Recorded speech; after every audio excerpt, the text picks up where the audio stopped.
రంగనాథ్ గారు మొన్న చెప్పారు హైడ్రా ఎందుకంత వేగంగా చేస్తున్నారు, పైన అధికారులు అడిగితే నేను ఇచ్చిన మాటనే అమలు చేస్తున్నాను, ఇచ్చిన పని అమలు చేస్తున్నాను అంటాడు. ఈ పని ఎవరు అప్పచెప్పలేదా రంగనాథ్ గారికి? రాష్ట్ర ప్రభుత్వం అప్పచెప్తుంది కదండి అధికారులకు పని. ఇప్పుడు నేను ఒక అధికారిని అనుకోండి, ప్రభుత్వం గవర్నమెంట్ అధికారులే నాకు పని అప్పచెప్తారు కదా.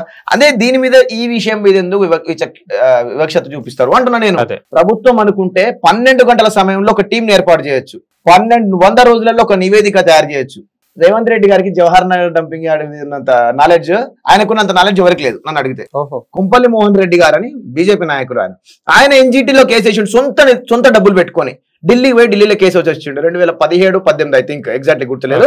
రేవంత్ రెడ్డి గారు ఎంపీ ఉండి ఎన్జిటీలో కేసు వేసిండు. అంటే నీకు మొత్తం అవగాహన ఉంది కాబట్టి ఎన్జిటీలో కేసు వేసినావు కదా ఆధారాలతోటి. నీకు తెలిసి కూడా నువ్వు ఎందుకు పట్టించుకో?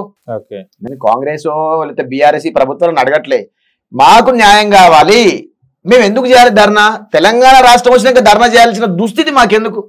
తెలంగాణ రాష్ట్రం అంటే విభజన కాకముందు ఏం ఆలోచించేవాళ్ళు మీరు? అప్పట్లో న్యాయం జరుగుతుంది అనుకున్నారా ఏంటి? అప్పుడు డంపింగ్ యార్డ్ గురించి అంత ఆలోచించారు. ఎందుకంటే 14 సంవత్సరాల క్రితం డంపింగ్ యార్డ్, 10 సంవత్సరాల క్రితం దాని రూపురేఖలు వేరే ఉంటాయి. ఈ మోటో అంతా స్వరాష్ట్రం సాధించుకోవాలి, ఓయూ స్టూడెంట్స్ తోటి ఉండాలి. బస్సు యాత్రలో పాల్గొన్నాం మేము, రాజారాం యాదవ్ గారితో ప్రజా చైతన్య యాత్రలో పాల్గొన్నాము. ఇక్కడ నుంచి జగిత్యాల, నిజామాబాద్, ఆర్మూర్ ఆ ప్రాంతంలో తిరిగి వచ్చినాము. కాన్సన్ట్రేషన్ అంతా మేము అంటే కొంత ఉద్యమం మొత్తం తెలంగాణ గురించే పోరాటాలనే ఉన్నది తప్ప వేరేదేం లేదు. తెలంగాణ ఉద్యమంలో కూడా నా మీద కేసులు అయినాయి, నేను కూడా జైలుకి వెళ్ళేసి వచ్చినాను.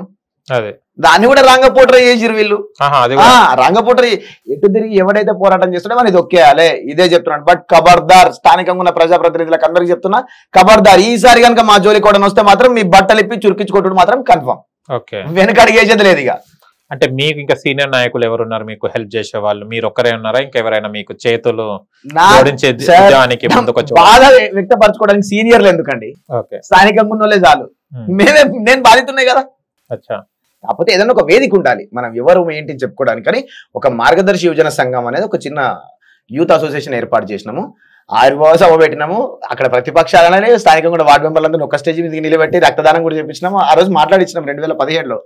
ఎందుకు ఏర్పాటు చేసినామంటే సమస్య గురించి పోరాటం చేయడానికి, అంతే తప్ప ఎవరినో సీనియర్లు పెట్టుకుని రాజకీయం ఎదగాలి. నాతో పాటు ఉద్యమం చేసిన ఒక వ్యక్తి, నేను పేరు చెప్పను, కార్పొరేటర్ గా పోటీ చేసిండండి. ఒక పార్టీకి, అధికార పార్టీకి జవహర్ నగర్కి ఇన్ఛార్జ్ ఆయన.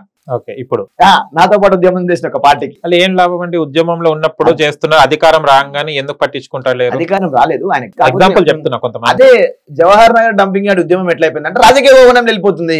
అప్పటి వరకు ఇంట్లో నుంచి బయటకు వెళ్ళినోడు వచ్చి జవహర్ నగర్ డంపింగ్ యార్డ్ గురించి పోరాటం చేసి 4 మాటలు మాట్లాడగానే రాజకీయ నాయకులు వచ్చి ఆఫర్ చేయడం, వాళ్ళ పార్టీలో జాయిన్ కావడం. ఇప్పుడు నేను పోరాటం చేస్తాను, నా దగ్గర 50 మంది యూత్ ఉన్నారు అనుకోండి, నేను ఒక పార్టీలో జాయిన్ అయితే 50 మంది వాళ్ళ కుటుంబ సభ్యుల ఓట్లని పార్టీలో పడతాయి కదా, అన్నొక పార్టీలో పిలుచుకుంటారు అంతే. పిలుచుకోగానే నేను ఇది మర్చిపోతా, నా మోటో మారిపోతుంది, నా విజన్ మారిపోతుంది, కథ వెళ్ళిపోతాం. అందరిట్లోనే పోతున్నారు. అందుకే జేఏసీ ఏర్పాటైంది ఈ రోజు. మీకు ఇలా చేసేటప్పుడు మీకు ఏ పార్టీ నుంచి ఆఫర్ వచ్చిందా? నాకు ఏ పార్టీ నుంచి ఆఫర్ రాలేదు. నక్కా ప్రభాకర్ గౌడ్ గారు ఎమ్మెల్యేగా పోటీ చేసినారు 2019 ఎలక్షన్.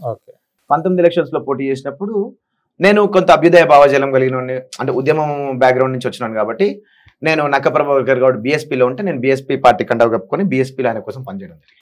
ఎందుకంటే అప్పుడు కూడా ఆయన మాకు హామీ ఇచ్చినారు, ఇంటికి పిలిచి మా ఇంటికి వచ్చినారు. ఆయన నేను వెళ్ళడం కాదు, మా కాలనీకి వచ్చినప్పుడు ఆయన అడిగినాను అనమాట, అన్న నేను మీకు ఖచ్చితంగా మా యూత్ టీం అందరం మేము పనిచేస్తాం, మీరు మాకు ఒక హామీ ఇవ్వాలని అడిగినాం. చెప్పుతాం మీ నీకేం కావాలన్నాడు.